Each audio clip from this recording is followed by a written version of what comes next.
Assalamualaikum warahmatullahi wabarakatuh. Yang terhormat kepada Bapak Ibu dosen yang mengajar mata kuliah manajemen kuliah koperasi dari Paralel 5. Kami dari kelompok 5 akan mempresentasikan mengenai proyek turun lapang dari analisis pengelolaan keuangan dan evaluasi kinerja finansial Zama House periode 2025.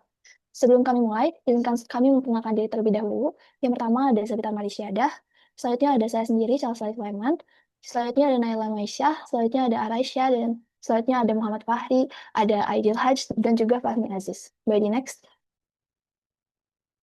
Oke, baik. Kita akan masuk ke dalam pembahasan kami, tapi sebelum itu ada beberapa daftar isi yang akan ada dalam presentasi pada hari ini, seperti dari pendahuluan sampai juga dengan lampiran. By the next. Oke, sekarang kita akan langsung masuk ke dalam pendahuluan. Yang pertama adalah latar belakang yang bakal kami jelaskan terlebih dahulu. Jadi, pengelolaan keuangan merupakan aspek penting dalam menjaga keberlangsungan dan juga pertumbuhan usaha. Manajemen keuangan yang baik itu mencakup keputusan investasi, pendanaan, pengelolaan modal kerja, evaluasi kinerja keuangan, serta perencanaan keuangan untuk memastikan penggunaan dana yang efisien dan juga mendukung pencapaian tujuan perusahaan. Analisis keuangan itu diperlukan sebagai dasar dalam menilai kondisi dan juga prospek usaha secara lebih terukur. Dan laporan ini, Zama House dipilih sebagai objek analisis untuk mengevaluasi kelayakan investasi, struktur pendanaan, efisiensi pengelolaan modal kerja, kinerja keuangan, dan kebutuhan dana perusahaan pada periode 2025. Melalui analisis tersebut, kondisi finansial perusahaan itu dapat dinilai secara menyeluruh sehingga dapat menjadi dasar dalam penyusunan strategi dan juga rekomendasi yang mendukung pertumbuhan usaha secara berkelanjutan. Boleh next. Selanjutnya ada rumusan masalah dan juga tujuan. Untuk rumusan masalah sendiri, yang pertama adalah bagaimana kelayakan keputusan investasi yang dilakukan oleh Zama House pada periode 2025. Yang kedua, bagaimana struktur pendanaan dan juga komposisi modal yang digunakan oleh Zama House. Yang ketiga, bagaimana efektivitas pengelolaan modal kerja Zama House dalam mendukung kegiatan operasional perusahaan.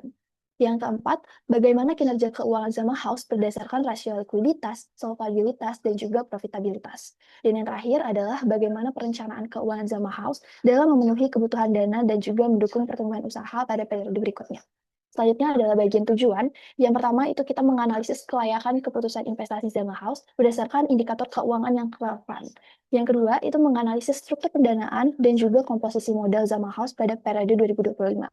Yang ketiga, mengevaluasi efektivitas pengelolaan modal kerja Zama House dalam menjaga kelancaran operasional usaha. Yang keempat, menilai kinerja keuangan Zama House melalui rasio likuiditas, solvabilitas, dan profitabilitas. Dan yang terakhir, kami menganalisis perencanaan keuangan Zama House untuk mengetahui kebutuhan dana dan juga arah pertumbuhan usaha pada periode mendatang. Selanjutnya akan saya serahkan kepada rekan saya. Terima kasih. Oke, baik. Selanjutnya itu di bagian profil perusahaannya. Untuk Jamal House ini merupakan usaha yang bergerak di bidang food and beverage atau F&B yang khususnya itu pada kafe dan juga restoran yang berlokasi di Bogor, Jawa Barat. Jamal House ini memiliki konsep industrial kafe dengan suasana yang nyaman dan juga modern, serta menyediakan berbagai pilihan makanan dan minuman untuk memenuhi kebutuhan pelanggan dengan didukung oleh fasilitas seperti wifi, area duduk yang luas, dan rooftop. Terus Jamal House juga menjadikan tempat yang cocok untuk berkumpul, belajar, bekerja, maupun bersantai. Nah, lokasinya juga sangat strategis di dekat dengan kawasan IPB University dan dijadikan sebagai salah satu pilihan utama untuk mahasiswa, pekerja dan juga masyarakat umum. Nah, selain itu menawarkan produk Jamal House ini sendiri.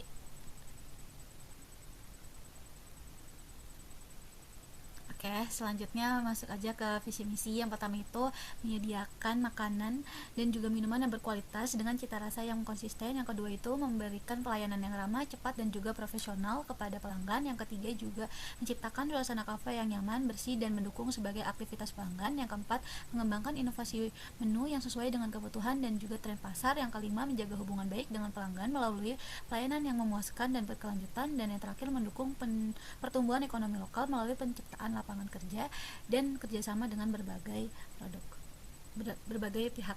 Nah, selanjutnya ini ada produk unggulan makanannya. Yang pertama itu nasi goreng jama, itu termasuk menjadi salah satu menu favoritnya. Terus yang kedua ada nasi goreng hijau, ada nasi goreng seafood, ada chicken katsu, ada beef teriyaki, ada Japanese katsu curry, ada juga chicken katsu curry dan juga mie rebus sambal mata. Nah, untuk produk unggulan minumannya itu ada kopi susu jama, ada soft coffee, ada caramel macchiato, terus ada juga cappuccino, terus ada latte, matcha latte, Korean strawberry milk dan juga red velvet.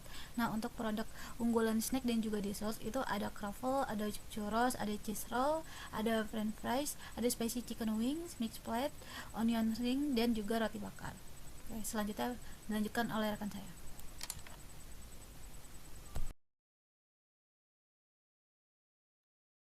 Baik, untuk keputusan investasi, yaitu merupakan langkah strategis yang dilakukan Zama House untuk mendukung pertumbuhan usaha dan meningkatkan kapasitas operasional. Nah, pada periode 2025, perusahaan merancang proyek ekspansi dengan investasi awal sebesar 335 juta yang dialokasikan pada berbagai aset produktif guna meningkatkan kualitas layanan. Dalam mengevaluasi kelayakan investasi tersebut, manajemen mempertimbangkan beberapa faktor, yaitu proyeksi pertumbuhan arus kas, lalu efisiensi operasional dan optimalisasi pemanfaatan, kapasitas kapasitas aset baru, dan yang ketiga tingkat diskonto berbasis biaya modal rata-rata tertimbang yang ditetapkan sebesar 10,6% sebagai pembatas kelayakan.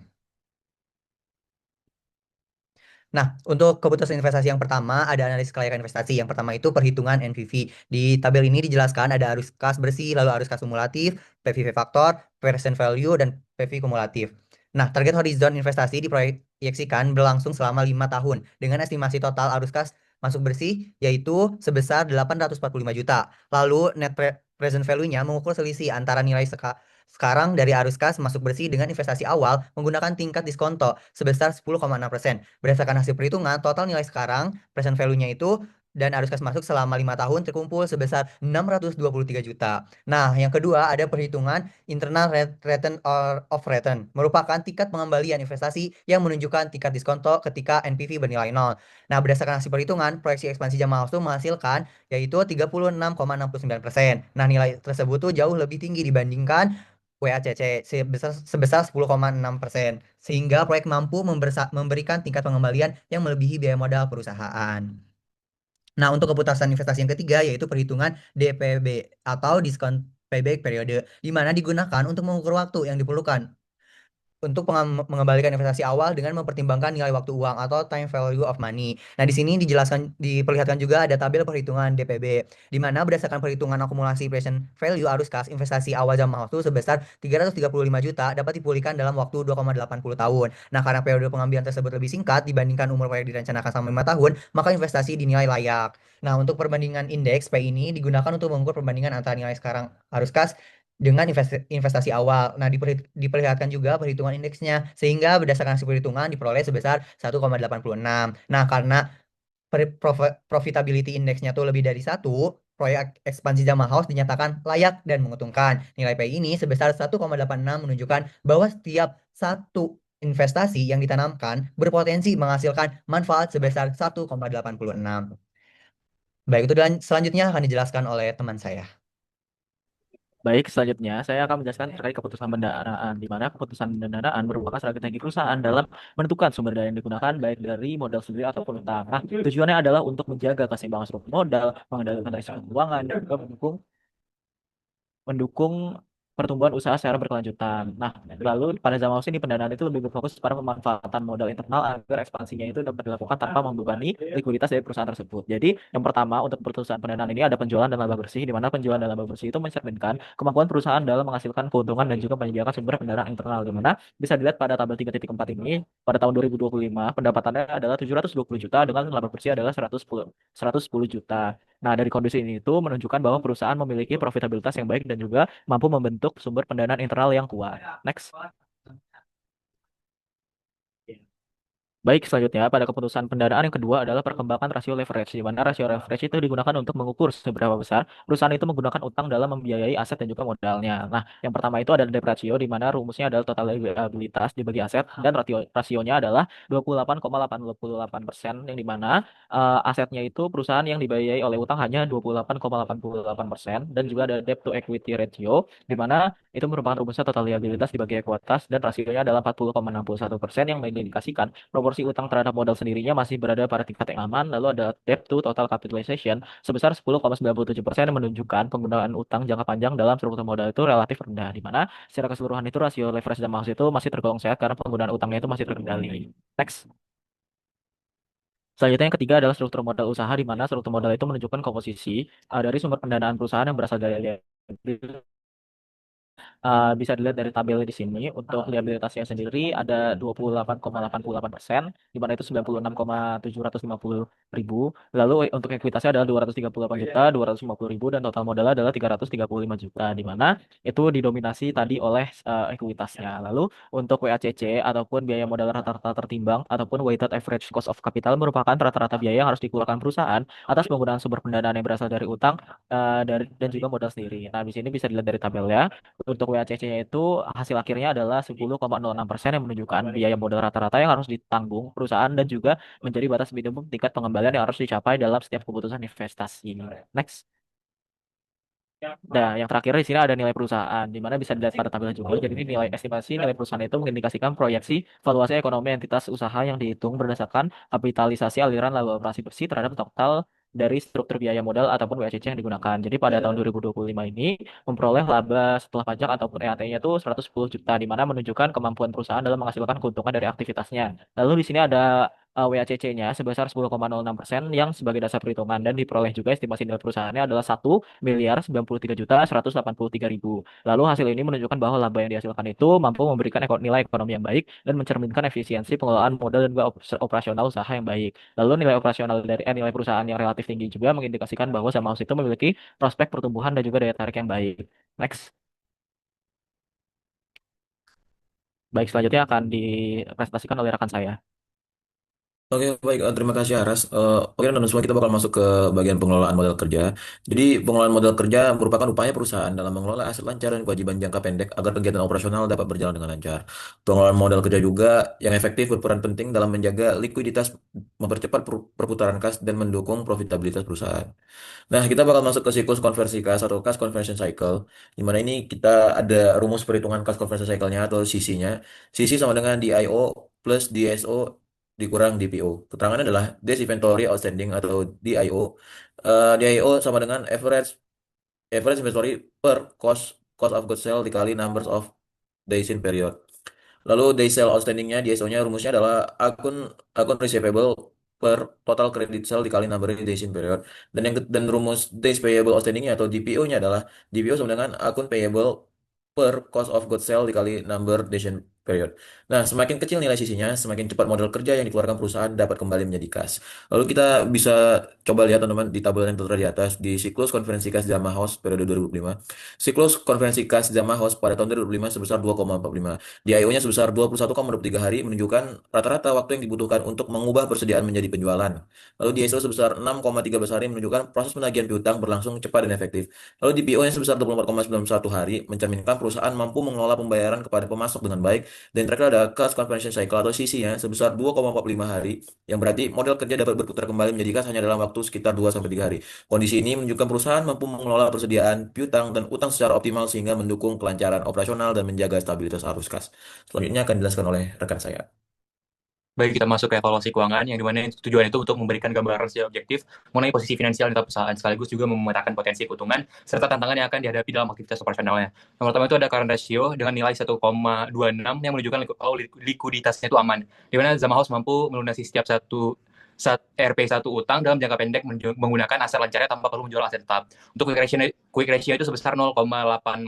Ini mungkin emang di bawah angka ideal 1, tapi masih wajar bagi UMKM, yang mana artinya ini mampu melunasi 84% utang lancar secara mandiri dari kas dan piutang, tanpa harus mengandalkan penjualan inventory.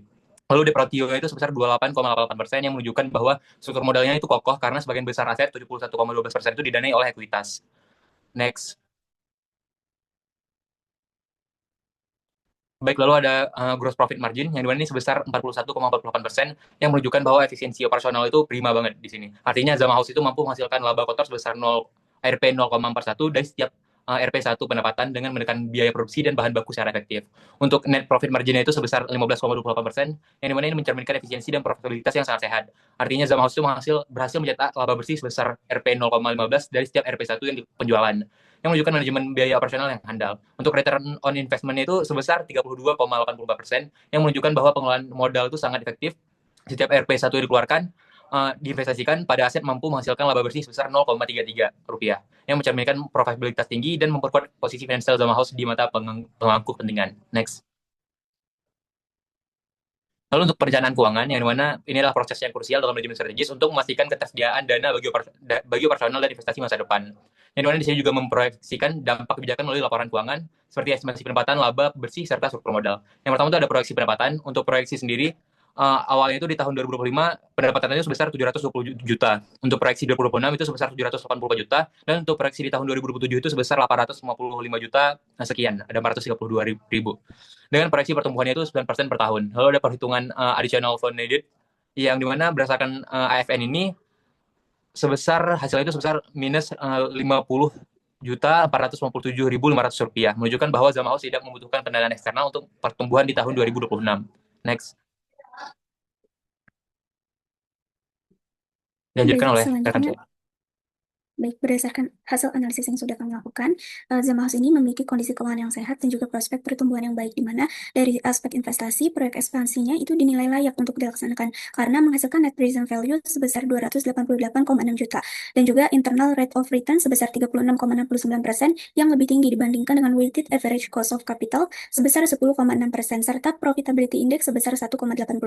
Nah, hasil ini menunjukkan bahwa investasi yang direncanakan itu berpotensi memberikan nilai tambah dan juga keuntungan bagi perusahaan Zama House. Nah, kemudian dari aspek pendanaan, struktur modal perusahaan ini tergolong kuat dengan dominasi modal sendiri sebesar 71,12% dan tingkat risiko keuangan yang relatif rendah, serta pengelolaan modal kerja yang juga menunjukkan efisiensi yang baik dengan cash conversion cycle sebesar 2,45 hari. Selain itu, kinerja keuangan perusahaan juga tergolong baik yang ditunjukkan oleh net profit margin sebesar 15,28% dan juga return on investment sebesar 32,84%. Kemudian dari aspek perencanaan keuangan, hasil perhitungan additional funds needed itu bernilai negatif yang menunjukkan bahwa perusahaan tidak memerlukan tambahan pendanaan eksternal untuk mendukung pertumbuhan usaha yang direncanakan. Nah, dari kesimpulan ini, terdapat beberapa rekomendasi yang bisa dilakukan oleh Zama House. Yang pertama, Zama House itu disarankan untuk terus berinovasi dalam produk dan juga pelayanan, serta mengoptimalkan strategi pemesanan digital. Selanjutnya, mempertahankan efisiensi biaya operasional, memanfaatkan sumber dana internal secara optimal, serta melakukan evaluasi keuangan secara berkala. Selain itu, Zama House juga perlu memperkuat operasional internal sebelum melakukan ekspansi usaha yang lebih besar. Boleh di next? Nah, selanjutnya ini merupakan daftar pustaka yang kami gunakan sebagai referensi dalam penyusunan laporan, di mana sumber-sumber ini bisa berasal dari buku, jurnal, dan juga berbagai literatur terkait dengan manajemen, serta analisis keuangan yang menjadi dasar teori dalam melakukan hasil analisis terhadap kondisi keuangan Zama House. Selanjutnya. Nah, ini merupakan dokumentasi wawancara yang kami lakukan di UMKM Zama House. Baik, demikian presentasi yang dapat kami sampaikan mengenai analisis pengelolaan keuangan dan juga evaluasi kinerja finansial Zama House periode 2025. Kami berharap hasil analisis dan juga rekomendasi yang kami berikan dapat memberikan manfaat serta menjadi bahan pertimbangan dalam mendukung pengembangan usaha Zama House ke depannya. Terima kasih atas perhatian Bapak Ibu. Kami mohon maaf apabila terdapat kekurangan dalam penyampaian maupun isi presentasi ini. Wassalamualaikum warahmatullahi wabarakatuh. Waalaikumsalam warahmatullahi wabarakatuh.